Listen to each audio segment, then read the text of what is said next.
this is what forced me to grow, not just as a woman, as a mother, as a wife, but as a woman of faith. Literally, that's what has sustained me. Surrender means letting go and just trusting the one who is going to guide you. And obedience is just letting him guide you no matter where you're going, whether it's through a storm, through a valley, or through a pasture of just calm. Now, because of the season I'm in, I can look back and be like, it was leading me to where I am today. Believe in yourself. Don't regret it. Whatever transition you are going through life, you are prepared for that moment. Welcome to another episode of Do It All with Nancy. I'm here with Jacci Banegas, who is an old college friend, and we will be discussing major life changes she has gone through with her and her family. I hope you enjoy. So Jacci, do you want to introduce yourself, how we know each other? Yeah, so we went to college back in, we're not going to say how many years so we don't age ourselves, but since then I've become a doctor. So I am now Dr. Jacci Banegas. Super excited to be here. And yeah, we met back in the day. Yep. We won't talk about college. Yep. We're going to leave it for our memories, but we haven't seen each other over, 17 years. Yeah, yep. We were just talking about that, but here we are. Here we are. Yeah, so Jacci, I wanted to start the discussion today because we're sitting here in your home in Virginia. Mm-hmm. That's, ways out from New York. And I wanted to start off with home. What does home mean to you? Home is where my family is, which is my husband and my children. Home is where our faith is. Home is where our love and laughter is. And home is now Midlothian, Virginia, after being in Brooklyn my whole life. Has that always been your definition of home? Because I feel that for me, it's changed, and I agree with you how you define it now. I think when you get married and have kids, that definition does come to be your husband and your kids. Mm-hmm. But I think in the past it was family, friends. It was definitely bigger space for everyone else, but as you get older, I think it gets smaller. Would you agree? 1,000%. If you would ask me 3.5 years ago, even 5 years ago, when I wasn't even thinking about Virginia, I would have said home is where my parents and my siblings are. With my husband and children, home is where my church is. Home is where my former employer is, because that's where I got all my degrees from. That's where I worked my whole life. And I don't think I would have saw life without any of those key pieces until now.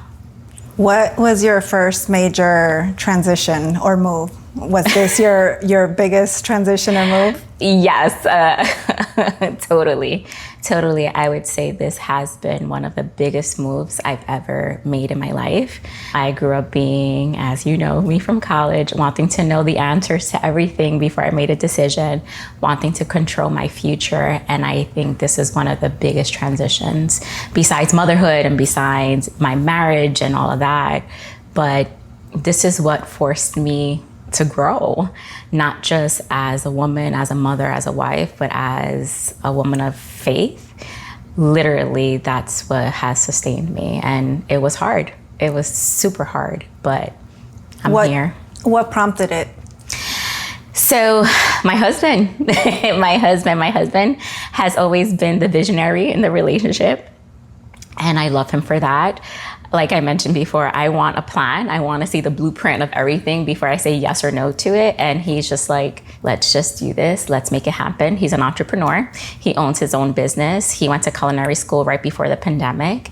And once the pandemic hit, that shifted things for us and our family. But he always wanted a restaurant. He always wanted to be in the culinary world. And one of the things that really kind of forced our hand a little bit, he's like, hey, there's not life here in New York City for our children. During the pandemic, we just saw so many things, right? A lot more homelessness in the city. We saw a lot more things that we didn't want our children growing up in. And we wanted a home for our kids. We wanted to see them have space. We were living in an 800 square foot apartment. And our parents came to this country to want more for us. Yeah. We wanted more for them at that moment. And he said, hey, I want to start a food truck business in Virginia. My aunt lives here. We loved it. We always, loved the white picket fence and the backyard and all of that.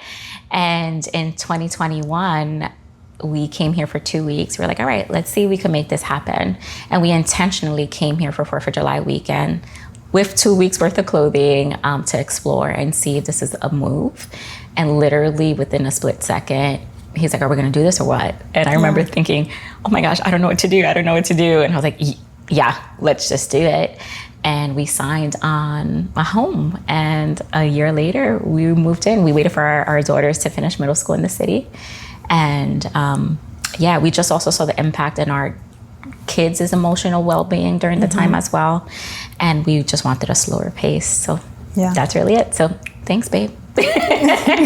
So how were your emotions about it? Were you excited, fearful, all of the above, hopeful? I was not hopeful. I was excited about the thought of having my first home.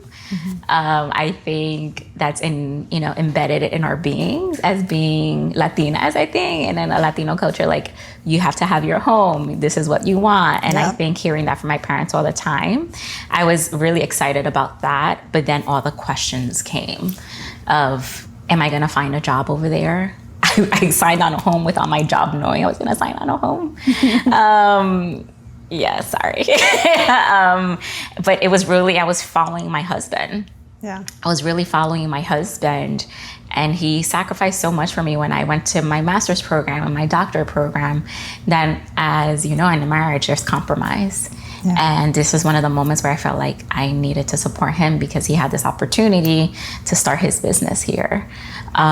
So I was excited for him because I felt like he was really launching into really what he wanted to do, because he hates corporate. He would not ever go back to corporate. He was always miserable in corporate. Yeah. So I saw him in his niche, like, okay, this is what I want to do.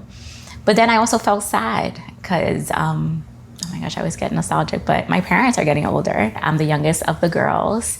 I do have a younger brother, but there's 4 of us in total. And were you the closest ones to them? At the moment, yes. I mean, all of my siblings are pretty close with my parents in their own way, but my kids adore my parents. Yeah. Like, that's their, my dad is my daughter's light, and my son's light, and my mom, they would pick up my kids, and when I was working and I couldn't make it there, or they would go to their school events because we couldn't be there for them. So they were very vital to that piece. And I think that was a moment where I'm like, it's going to be hard, not just for me, but for my kids, because who's going to help me when I'm moving to another state? One of my cousins lived here already and she's from my mom's side. She lived here because she knew I wanted to come here years ago, and she moved before me. So that's why we would always come back. Yeah, she gave me the head start. Like, she found out the schools and what the hospitals, and she found Jesus here, literally her faith here. She's from the Bronx, and she would go to church, but when I saw her family thriving, that's, I guess, what prompted us as well. But she was here, and then my other cousin moved after her, and then her sister moved the same week as me. So I knew, I'm like, okay, I'm not going to be as sad because my 3 cousins are here. You have some foundation. My aunt from my father's side is here with their kids. We didn't grow up together like I did with my other cousins. But I'm like, okay, like, I'll have some kind of support, but they also have their own kids, right? Yeah. They have their own life. So I think the first few months it felt good, but then we started getting into our rhythm of things, and there was sadness that I was expecting to feel of, hearing my dad's voice, or to this day, when I drop him off in the airport, I cry. I go to therapy, and I promote therapy to everybody. I think, it's so important. That was one of the best gifts I gave myself when I started my doctorate program. And she names it anticipatory grief. That, every time you drop off someone that you love, you hope it's not the last time. So you get this nostalgia. And I get that with my parents or my siblings. How long have you been here now? For years. And you still feel that same way? Yeah. Yeah, when I drop off my parents, I get this way. Yeah. And every time I see them, they look older. Yeah. And I think that's one of the hardest things. I think seeing your parents get old and noticing that they're getting old, that definitely has hit me as well. Yeah. It's like you think of them as more fragile, and they start acting more fragile too. Yeah.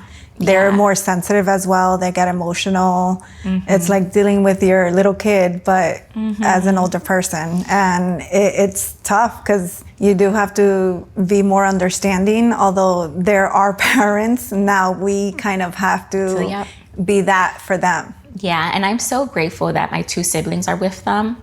My sister and brother are still there. My oldest sister moved to Florida a few months after me. So 2 of their children moved within a year to different states. So I know they were feeling like they were losing grasp of their family a little bit, but we are always trying to be very intentional to meet at some point or be together in the holidays and things like that. Do you think they'll ever make the move out here? I'm praying that they do. They love it here. Yeah. I'm waiting for them to retire. Every year they say, I'm going to retire in December. I'm going to retire. And they're never retiring. And I think for them, they feel like if they retire, they're going to get older faster, maybe. I don't know, mommy, puppy, retire soon because I want you here. What my dad did, he went back to school. He retired 62 and he went back to school. He's getting straight A's. He's like, I love it. Oh my God. That's fascinating. That's amazing. Because he never finished. So education, I don't know if your parents are the same way, but my dad was huge on education. He put us all through Catholic school and he wanted so much better for us. He made it, I think he passed his GED in his 60s. And after trying, I think 3 or 4 times, and he was like, that was so important to him. So important to get his GED, and he did it. Wow. So he didn't just walk the walk and talk the talk, he did it. Wow. Yeah. So like that was emotional for us because we saw him every year. Like, oh my goodness, that's so beautiful. I don't know if my dad will go back to school though. I don't know. My dad, he had a sad upbringing in terms of like his mother died when he was super young. Same. And I think maybe my dad was 14 or 16. So right there, my dad, all he did was work and he would sell things in the streets, like, shine people's shoes or candy and things like that to pretty much provide for himself. Then his brother put him in the military and things like that. So, and then he met my mom. And he worked his whole life. So I don't know if Papi will go back to school, but definitely he loves to travel. Oh. So he'll be a jet setter. That I can guarantee you. But I always say, I wish they can establish roots here. When we were building this home, he was very intentional that the bathroom down here had a shower. Not a tub, because he says when he gets older and he's here that he can use that one. So I'm having some hope that maybe that's his plan. Yeah. I do hope so, but I also want to trust their timing and how they feel. But yeah, they are getting older. They turned 70, and yeah, I think that's the sad part that I knew was going to come with, with the package. And not even my parents, like my mother-in-law too. She's on her own in Brooklyn. She has her family, but my husband being the only child, that's hard for us too. So that's a lot of pressure. Yeah. So we want her, I definitely 1,000% she's not going to want to move here to Virginia, but we want her to retire at least Dominican Republic. And she's happier there. Like her husband lives there, and we just want her to be happy. But when we see her, she looks older too. But when she's here, she loves being present. Because when she's in Brooklyn, she's not present. She's like, she has people in her home all the time. But here, she's really, they're just getting older. How do you think moving out here has shaped your identity? Oh, wow. A lot. I found my faith here. I would say I was Catholic in Brooklyn. Yeah, I called you. I remember that's the conversation I had. I was like, wait, last time I checked, I'm like, I remember you being Catholic, but, not so much, involved in the church and so forth. So I remember asking you that question, like, what happened? Yes. I mean, I knew of God. I didn't have a relationship with God. I knew what I needed to do, what to pray, the Our Father, the Hail Marys, glory be, all of that. But it happened right before we moved. I was there a few years before we moved. In 2017, me and my husband decided, hey, it's time. Our kids were growing up. They didn't have a children's ministry. They didn't have not even the daycare ministry or anything like they did when I was growing up. Yeah. And for me, that was important, right? our daughters did their first communion. They got baptized and all of that. Our son did too. He only did his baptism. But something was missing for us. Even as a couple, like we went through a lot in our relationship, and we were just like, there's something, like it just felt like a calling. And me coming to visit my cousin and seeing her in a new church, where she was going to a Baptist church, and seeing her family at the altar singing and praying together. I'm like, oh my gosh, she left the Catholic Church. Yeah. She's doing amazing. There's possibilities there. And in 2017, we went to a church, and that's really what started our walk. And I really think that journey of 3-4 years before that was preparing us for this. And when we moved here in our former church, we told our senior pastor, like, hey, can you help us find a church down there? My cousin, she was so honest. She said, I don't think my church is a good fit for you.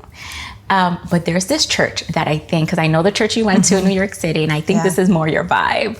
So wait, you said 3-4 years prior had shaped you. Yeah. What were you, so in New York, you already had switched from Catholic to Christian? Yeah. Okay. And we were already like starting, like I wouldn't say like nibbling in it. No, we were going, but we were new in our faith, right? So it's really, I felt like it was like a deprogramming of what you learned, or really not deprogram, but learning more in this different, space of Christianity.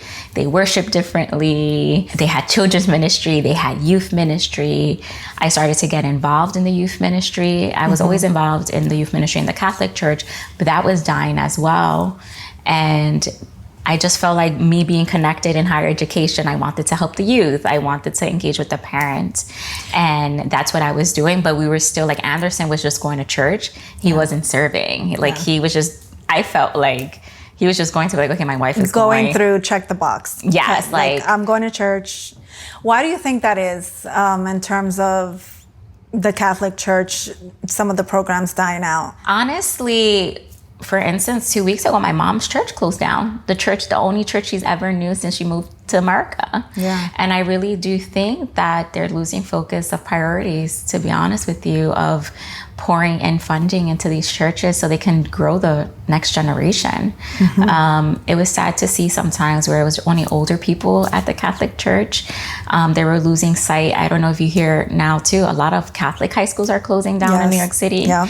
And I do think it's a funding thing where they expect funding, and I say this respectfully, I just feel like they expect funding, but they're not pouring in to the different programs that is needed. I heard cathedrals closing too, which is one of the biggest all-girls school in New York City. The all-girls school I went to closed down years ago. So mine's closed down years ago too, and that's just evident of what's the management of it, right, of that organization. And it's really impacting, although my parents tell me there is some Catholic churches that are pretty strong, and that's beautiful. Yeah. But I wish all of them were that way, because maybe I still would have been Catholic maybe. Yeah. But I think for me, it wasn't about me anymore. It was about my children and the legacy I wanted to leave for them. And it's their faith. And I just felt that was needed. So we went to another church, and my kids started getting heavily involved, and I think that's what pulled us in. Anderson was going, but I think he was going to accompany me. He will participate, but he wasn't serving. He would, be in worship services. This was in New York? In New York City, yeah. But then the pandemic hit, so everything went online. And when everything went online, we found another church that we connected with that pastor better. And shout out to Pastor Lorenzo, because he's amazing, in Brooklyn, New York. And I was only there for a year before we made the decision to move. I was serving in their next generation department, which is working with the youth, the high school, middle school. And like I was mentioning before, when we were moving here, it was important for us to find a church. And I think between leaving my family behind, right? Like my parents and stuff. Am I going to find a church? A lot of changes. Is my job going to let me work from here? Do I need to find a lot of things? Am I going to find a school for my kids? My girls were going to start high school here.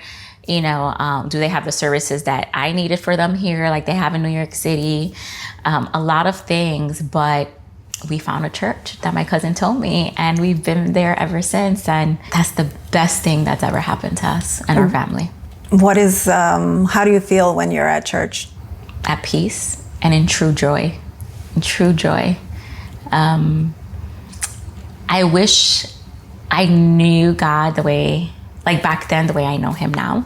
And I'm still learning about him.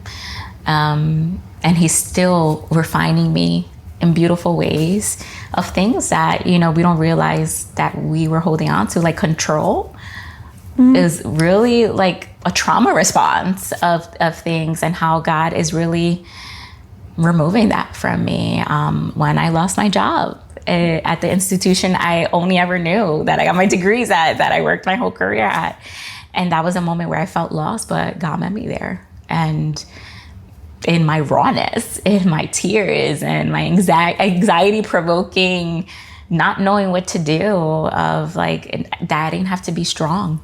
Yeah. And now in this space of like, what's next for me? I've been a higher all my life, but now I'm like, I don't know if this is for me. I feel being called to church ministry. I don't know how, like in what way or what capacity, but that's just a tug in my heart that I just feel like that's what I want to do. Oh, wow. How have your relationships changed with these changes? Like you being more involved with the church, do you think that has changed your relationships with, maybe people outside of your family or even in your family? With my family, my immediate family, I would say it hasn't changed. Some of us can have different lifestyles, but I'm Jacci. I'm still the same Jacci that I was years ago. And I'll love you even more because I know how to love you even more. Not to get easily offended by certain things. And I can love you in your rawness. So I would say my immediate family, I think they see the growth in us and they love that. And I think as a immediate family, that's the way it should be. Even my cousins here, supporting us and, even coming to our daughter's baptisms in the new church and stuff like that. So that, I feel like we're good. Friendships, things have changed. I think moving here just in general, not even with my faith, I've lost some friends. I think just the loss of communication, which was painful at first because I would say something so morbid, and forgive me, but I'm like, is this how it's gonna be like if something happens to me? Like when I pass away, that people will mourn me or remember me the first month and that they're gonna forget about me. And I'm like, and I'm just in Virginia. Like I'm still here, y'all. Like, but I wish they would have checked up on me a little bit more because I went into my safe cave of transitioning here, right? So I wish they understood that because this is the biggest thing I've ever done in my life. The scariest thing. Yeah. But I'm the proudest thing I've ever done for me. Because I think this is something that I would have never done when you met me in college. I didn't even want to go study abroad with you. Yeah. Because I was so scared. And I wish I did. I tell people all the time, I wish I did. But I've lost friends just in general. And that's okay. And I love them. And some, friends are for the seasons, and that's great. And some friends, they don't realize how much it means to me, those happy birthday texts, thinking of you, or when they're liking my posts. And I'm not saying that I'm affirming by the likes, but when they like my posts, it's because they're pendiente, right? Yes. Like they're aware and they're keeping in contact. And that's, I think, the beautiful thing of social media, as long as you're not getting so hyper focused on it, right? Yeah. Or sending me DMs like, oh my gosh, the girls are getting big. How are they 16 or 17? Or your son or Anderson, or when Anderson got injured, all those things, it keeps us connected. But in terms of my faith, maybe, I don't know. Because we've never had that breakup relationship, right? Where, hey, let's have a conversation why we can't be friends anymore. Yeah. I hope not. Because like I mentioned with my family, I'm Jacci. And let's have those hard conversations if we need to. I think it could also be it's work. We were mentioning before when I sat down, it's a two-way street. Like so I have two sisters, they live in Florida. And they do? Yes, they live in Florida, and two stayed in New York. So 2 and 2. And so with my older sister, the one that I have a better relationship with, we have to schedule it. Like on my way to work out, we schedule Tuesdays and Thursdays to check in. And if she doesn't pick up, it's like, okay, not a good day. And then I try on Thursday. But you have to, it's like you got to pencil it in. No, me and my sister have something I read. Well, she heard, it was like one of those Instagram reels of like, give me 8 minutes. When someone says 8 minutes, it's because it's like literally an urgent situation. And literally, she doesn't need 8 minutes. It's just, that's our code word. I think it was Simon Sinek. I don't know. But anyways, I'm not going to misquote somebody that I don't know who it is. But that's our 8 minutes. So, and when I see her calling or texting me, she'll be like, it's 8 minutes. But anyways, yes, I probably lost friends because of my faith. And that's okay. But I've gained a whole bunch of community people too. People who love me and correct me. The girl who can never be corrected, they correct me. And I met them through church. Besides my cousins being here and my aunt, I've gained a whole community of people who have celebrated us, have been through with us through the storms. When my husband got injured, if I'm sick or I have health issues, or when I lost my job and I didn't know who to call. It was my pastors, you know. Or then women through small groups that I've met that we went on retreats on. Like, I found friends that I'm like, wow, like very intentional on how that happened. So you win some, you lose some, respectfully. But here we are. So a little backtrack. So I've kept tabs, not like kept tabs because I didn't have Instagram, but because of this and some other things I got on Instagram. But I have WhatsApp. And so I still had your number in my phone and I saw your daughter. And so I was like, I reached out to you. That was originally that. And then I did go on Instagram and I started, looking and so forth. And I saw your pictures and all the changes you were making. And that's what prompted me to reach out to you and, what's going on. And because it's beautiful. Thank you. Seeing you and your family and having that, it's beautiful. And so one of the things that I noticed while I was, looking at Instagram, you had, there's these two words that kept popping up, surrender and obedience. What does that mean to you? Surrender means letting go and just trusting the one who is going to guide you. And obedience is just letting him guide you no matter where you're going, whether it's through a storm, through a valley, or through a pasture of just calm. It's being obedient in that. So even though it feels uncomfortable in seasons, but surrender and obedience that I had to learn of literally opening my hands, like, it's not my battle, it's yours, and being obedient. You got this. Like any regimen, that knowing that whatever comes your way, I'm just gonna be obedient. Like being plugged into an all Latino church with my broken Spanglish from New York City. And now I speak like Colombians, because there's a bunch of Colombians. That's being obedient. Of just having one of the pastors tell me, hey, we're opening up a Spanish campus. I need you to be there. And I'm like, what? Okay. A few months in, news to this church. And here we are 3 years later. And that's what surrender and obedience got me. Yeah, I remember asking you that when I called you. And I understood the surrender And I remember the phone call. It's like, she was asking me all these questions. I was like, what's happening here? It's like, what's going on?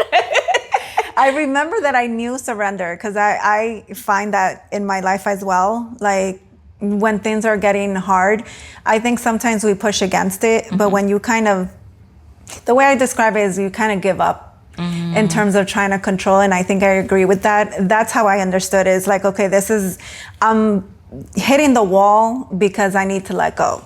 It's like you said, I need to let it flow. Yeah. And when I do that, I do feel like this peace. It's like, okay, I worry about it 2-3 days, but if I dwell longer than that, then I start to physically, the anxiety, the worry, all of that. And honestly, it's just let go. Let the universe, let how they say, let God take the wheel.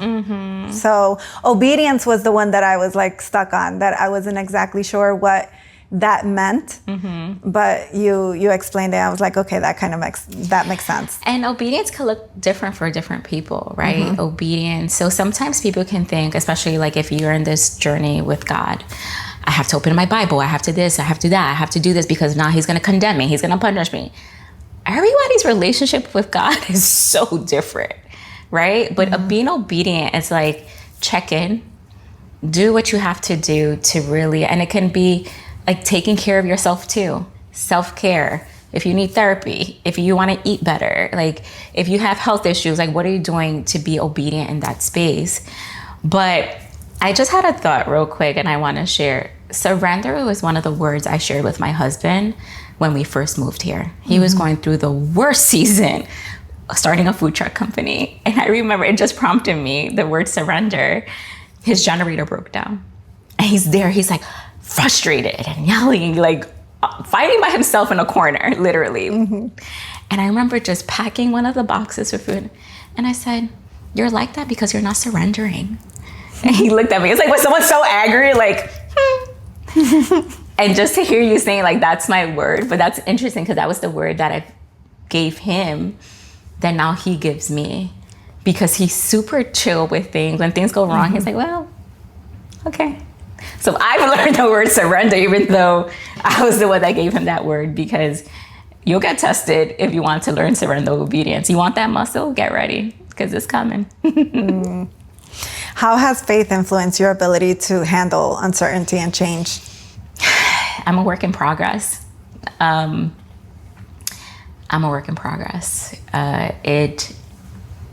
It has allowed me to know that I look back at my life and he didn't forsake me back then, and he won't stop now.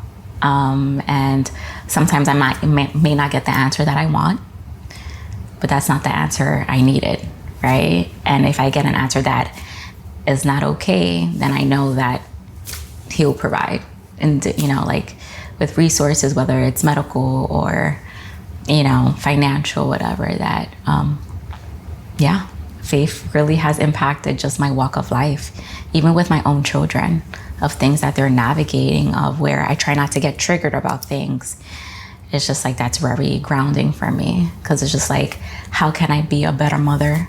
How can I be a better wife, a wife of honor? How can I be a better friend, sister, daughter, person? Not honk my horn at somebody who's probably having a bad day, which when you're coming from New York to Virginia, nobody honks here. So don't honk when you're here.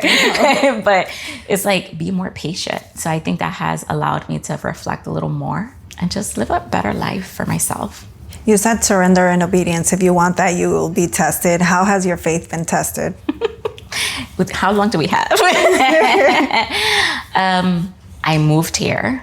Being married to an entrepreneur, we've been tested financially. I've been tested mentally, physically, my health, with my kids, navigating, different health aspects of their life. But I would say most importantly, something that really crippled me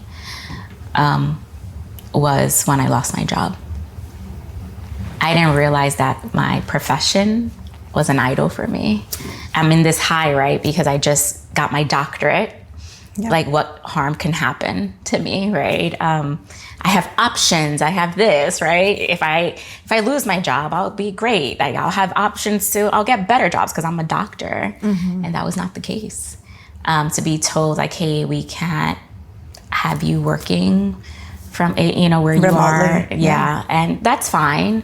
But I just felt like once that decision was made, it was just like, you're on your own, right? Like, there was that, I feel like that morale of being an employee was let go. Like, all the years I've given to an institution was just, it didn't matter anymore.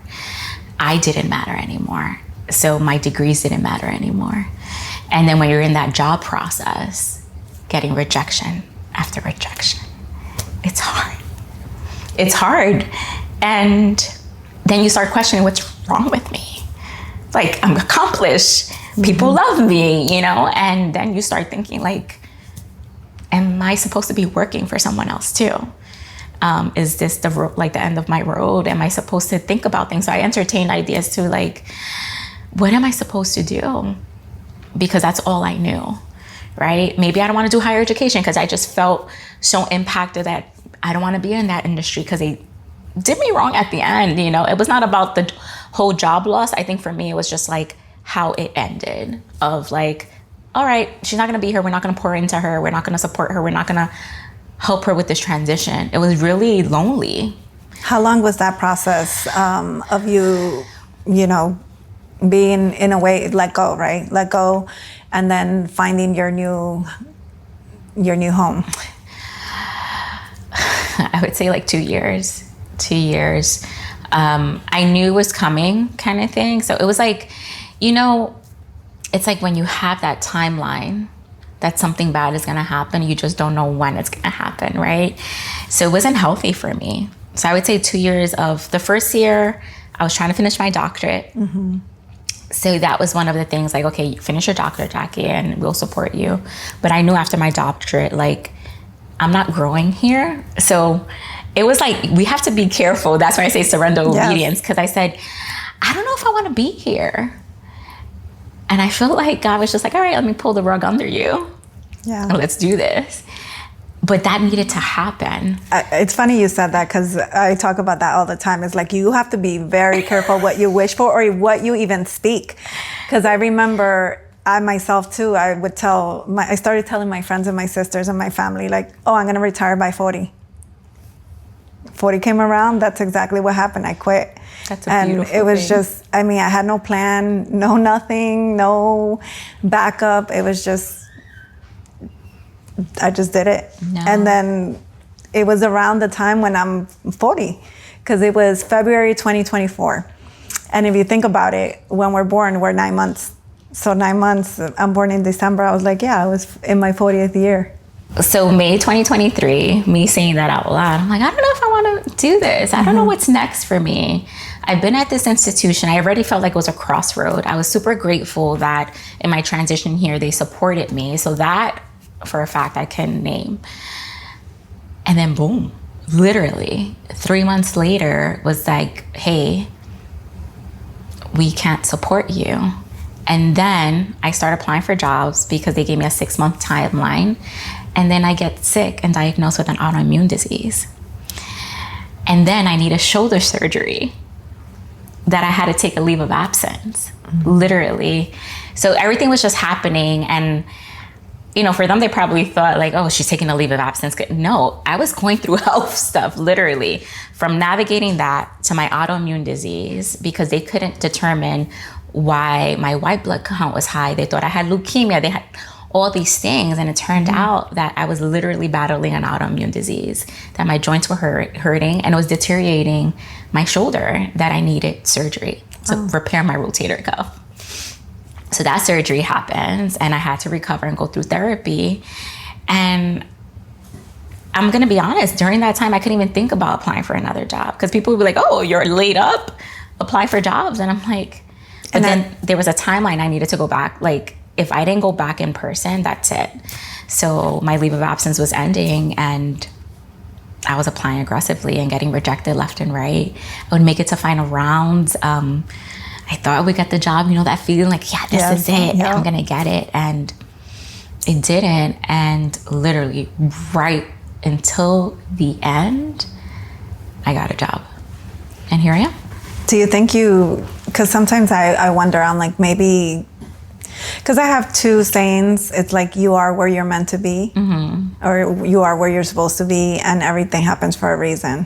Do you think that may apply to you? Is that true for you? Like, maybe, okay, we're applying for the jobs, but what was happening in the background, maybe you did need that time to maybe be at home or recover. I think a little bit of both.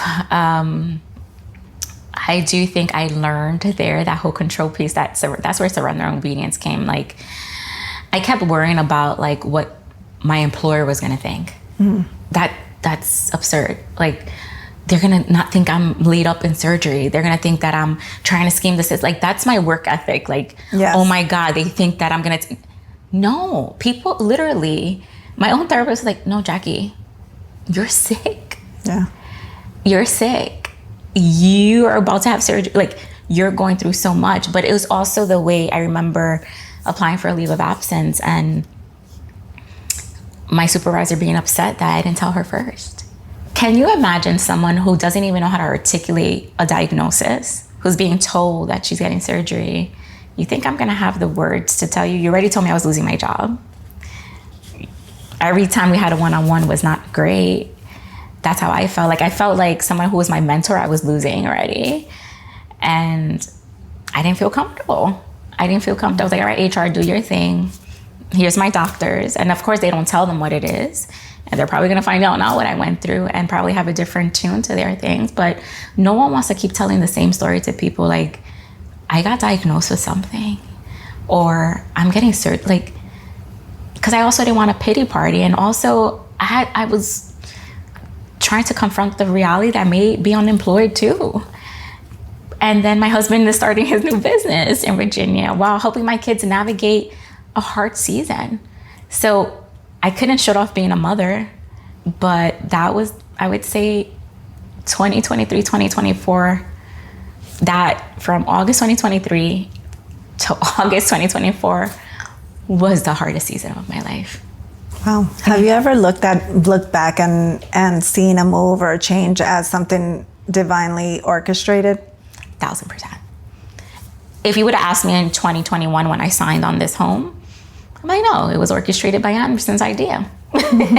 He wanted to have a business, and yeah, this is, you know. Then I started seeing the way the chips were falling, like, oh, there's something more. And now, because of the season I'm in, or the chapter I'm in, I can tell you in chapter 38 of my life and chapter 39 of my life is where I can look back and be like, it was leading me to where I am today. I feel that too. I feel like when I've looked back at my life and I'm like, okay, if I didn't do that, this wouldn't have happened. If I didn't make that decision, I wouldn't have done X, Y, and Z. It's like everything kind of does map out, the good and the bad, believe it or not. Like even the toughest decisions, like I had a decision that I made when I was young, which was my parents moved to Florida. They up and moved us to Florida, all of us. I went to school. I started school in Florida for like a month. I was depressed. I would come home literally after school and just throw myself in bed and sleep until the next day. Wouldn't eat and just, I don't know what it was. I can't say that I wasn't giving it a try. I think I did. It just was not for me. And I think my 15th birthday was gonna come up, and I had asked my parents, instead of having a quinceañera, I was like, I want to go back to New York and finish high school. And it was a tough decision. I was mocos y babas, like crying, like if I was moving across the country, and it was a 2-hour flight. And that's when I started to travel alone. Because I think when you're 13, you don't need a zafata, steward. A flight attendant now, they call it. Flight attendant, yeah. And so I think that grew in me, instilled in me loving to fly. So like I love to travel too. And also I was able to finish. I know, but it was the toughest decision of my life, because we're 4 sisters, and we're 2 older and 2 younger. And I felt like I regretted leaving my sister. But if I didn't do that, I wouldn't have finished, college, gone to college where I wanted to go to. I wouldn't have studied abroad. I wouldn't have, everything mapped itself out. I wouldn't be where I am.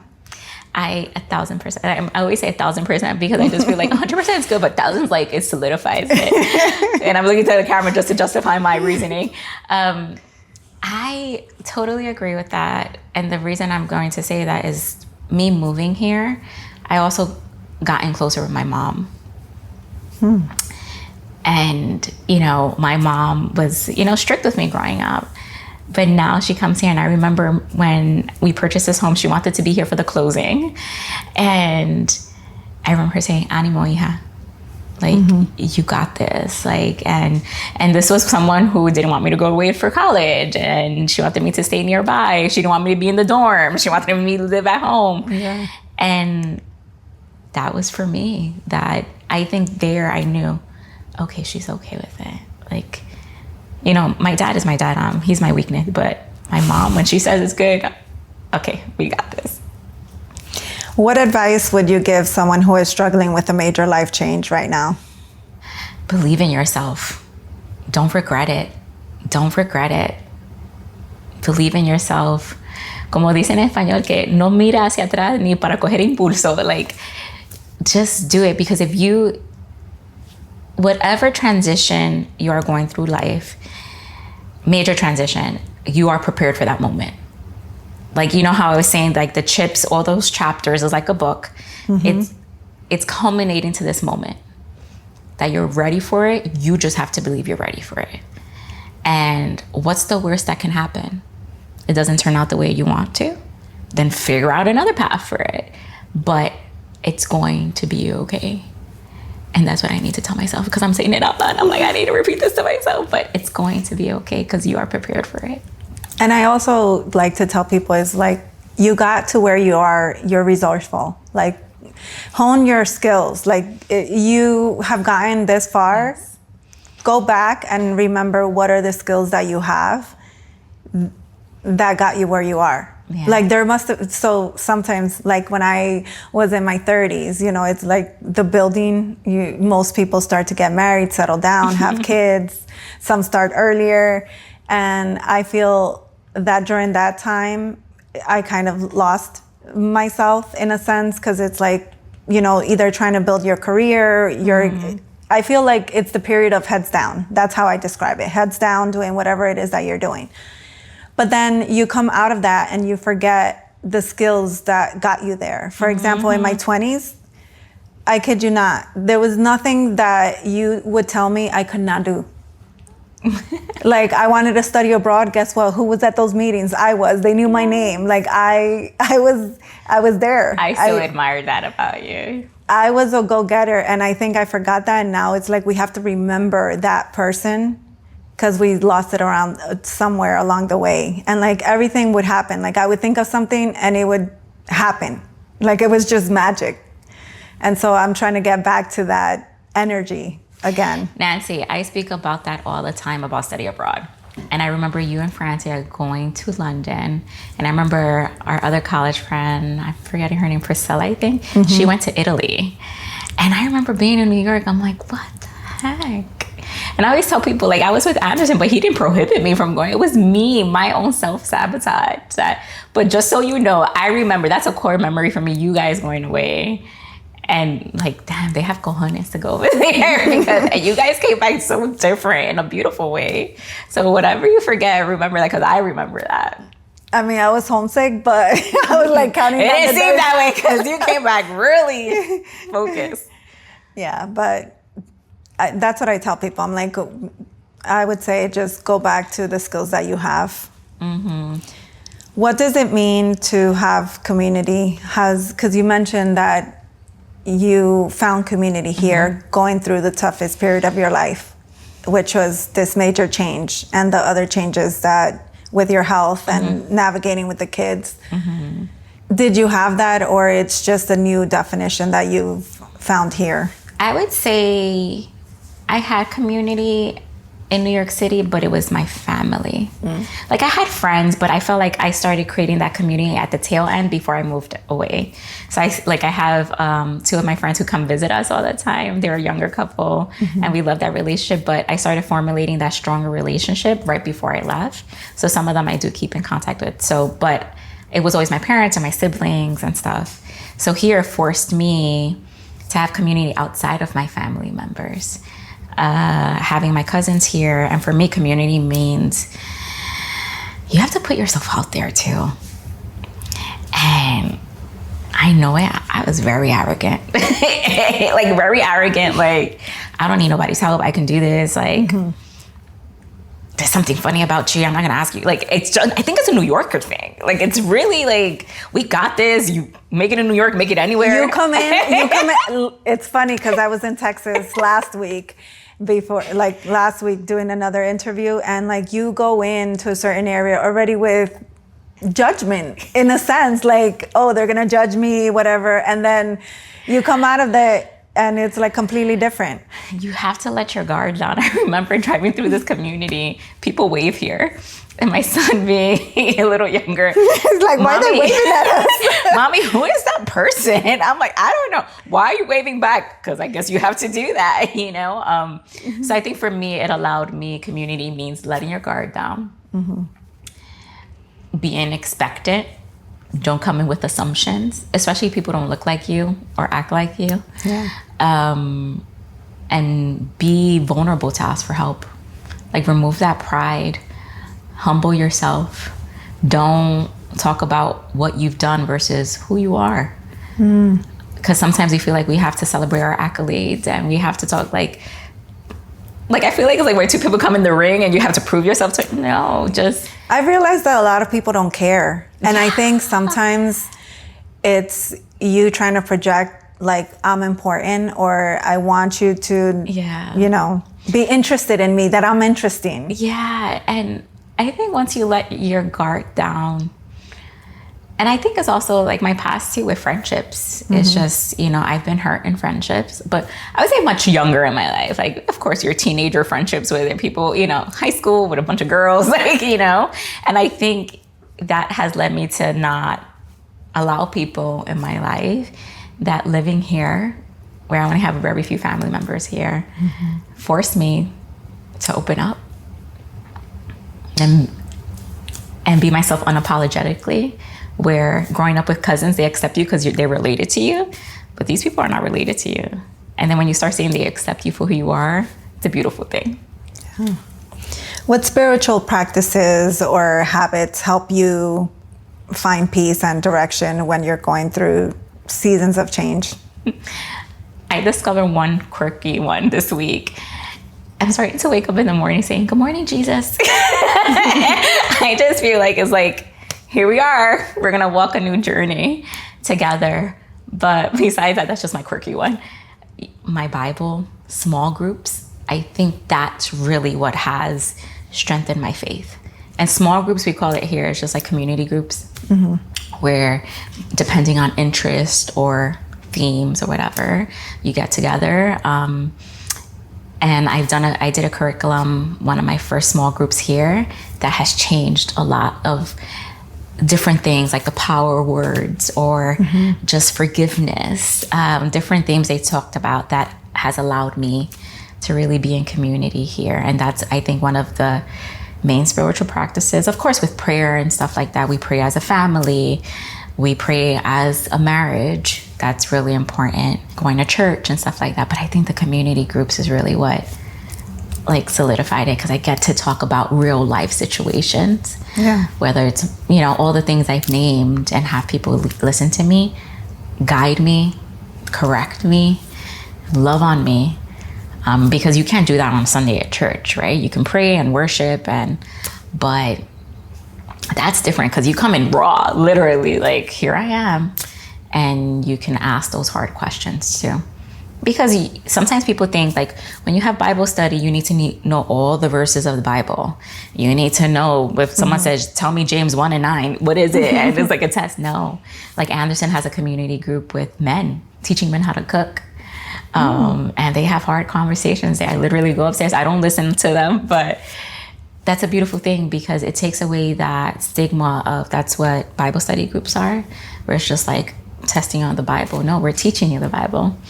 We want you to know what verse to go to if you're going through A, B, and C. And it's a journey that we're always going to walk till the day we die. Earlier you mentioned that Anderson, your husband, he would kind of go to church, but he wasn't, and you've seen him, there's a change that he's had, I'm guessing here, more involved in the church. How has that helped your marriage? Tremendously.